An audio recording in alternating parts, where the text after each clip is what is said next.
అదేవిధంగా కొత్త ration card ప్రక్రియ కూడా ఇది కొంత సిస్టమాటిక్గా మెటిక్యులస్గా చేయాలనే ఉద్దేశంతో మేము ముందుకు పోతున్నాం.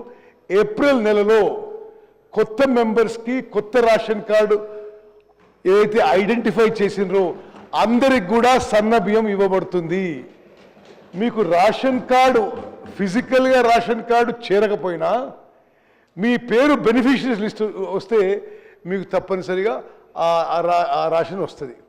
అదేవిధంగా మేము తీసుకున్న మరి వేరే నిర్ణయాల్లో మీరు రాష్ట్రంలో ఎక్కడున్నా సరే, ఉదాహరణకి మీరు సిర్పూర్ కాగజ్ నగర్లో మీ కార్డు ఉండి మీరు హైదరాబాద్లో ఉన్న ఇక్కడ మీరు రేషన్ తీసుకునే విధంగా కూడా మేము ఫెసిలిటీ క్రియేట్ చేస్తున్నామని చెప్పి నేను మనం చేస్తాను.